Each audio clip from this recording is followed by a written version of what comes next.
আসসালামু আলাইকুম প্রিয় ফুটবল ফ্যান্স। আজকে কথা বলবো লিওনেল মেসি কবে মাঠে ফিরবেন এবং লিওনেল মেসির ইন্টার মায়ামির পরবর্তী ম্যাচ কবে সেই সম্পর্কিত বিষয় নিয়ে ডিটেলস আলোচনা করব।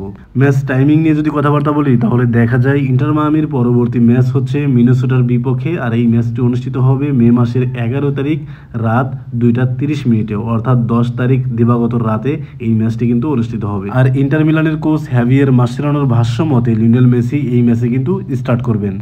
আমরা যদি MLS লিগের পয়েন্ট টেবিলের দিকে তাকাই তাহলে দেখা যায় এখনও পর্যন্ত ইন্টার মায়ামি 10টি ম্যাচ খেলে 6টিতে জয়লাভ করেছে, 3টি ম্যাচ ড্র করেছে এবং একটি ম্যাচ কিন্তু হেরে তাদের পয়েন্ট হচ্ছে 21, অর্থাৎ 10 ম্যাচে 21 পয়েন্ট নিয়ে তারা কিন্তু ইস্টার্ন কনফারেন্স জোনের 4 নম্বর স্থানে রয়েছে। MLS লিগে ইন্টার মায়ামি যে ম্যাচটি হেরেছে সেটা হচ্ছে FC ডালাসের বিপক্ষে, আর এই ম্যাচটি ইন্টার মায়ামি কিন্তু নিজেদের ঘরের মাঠে 4-3 গোলের ব্যবধানে কিন্তু হেরেছিল। কিন্তু এই ম্যাচে Lionel Messi, Luis Suarez, Sergio বুস্কেটসের মতো কিন্তু ফুটবলাররা ছিলেন না, যার কারণে এগিয়ে থেকেও FC ডালাসের বিপক্ষে কিন্তু নির্ধারিত 90 মিনিটে 4-3 গোলের ব্যবধানে কিন্তু হেরে যায়। মূলত এই সিজনে MLS লিগে এই একটি ম্যাচে হেরেছে ইন্টার মায়ামি।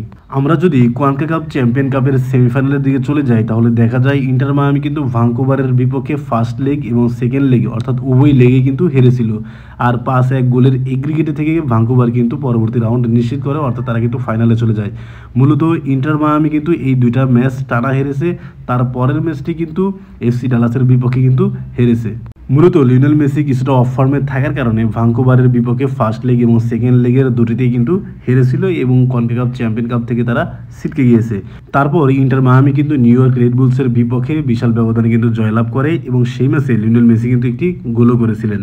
তবে আমার কাছে মনে হচ্ছে এই সিজনে লিওনেল মেসি এবং লুইস সুয়ারেজ কিছুটা হলেও কিন্তু নিষ্প্রভ। দেখেন লিওনেল মেসিরও গোল সংখ্যা কিন্তু খুবই কম, অপরদিকে লুইস সুয়ারেজ তো তেমন কোনো গোলই করতে পারতেছেন না। ইতিমধ্যেই কিন্তু 14টি ম্যাচ খেলে লিওনেল মেসি মাত্র 9টা গোল করেছে, আর অপরদিকে লুইস সুয়ারেজের গোল সংখ্যা অনেক কম। কিন্তু MLS লিগে কিন্তু লুইস সুয়ারেজ সর্বোচ্চ অ্যাসিস্ট করেছেন, অর্থাৎ এখনও পর্যন্ত 6টাই অ্যাসিস্ট করে MLS লিগের কিন্তু সর্বোচ্চ অ্যাসিস্ট প্রোভাইডার এই লুইস সুয়ারেজ। ইন্টার মায়ামি টানা যে 3টা ম্যাচ হারলো, এই 3টা ম্যাচের হারের কারণ হচ্ছে ইন্টার মায়ামির ডিফেন্সের দুর্বলতা।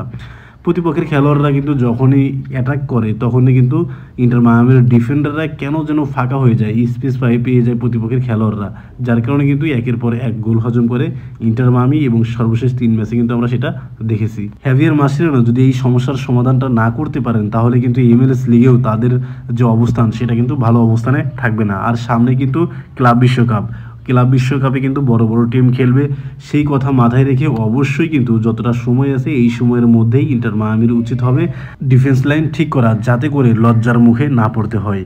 আর এই ম্যাচ নিয়ে আপনার মন্তব্য কি? ইন্টার মায়ামি যে 11তম রাউন্ড খেলবে মিনেসোটার বিপক্ষে, এই ম্যাচ নিয়ে আপনার মন্তব্য কি সেটাও কিন্তু কমেন্ট বক্সে জানাতে পারেন। ধন্যবাদ।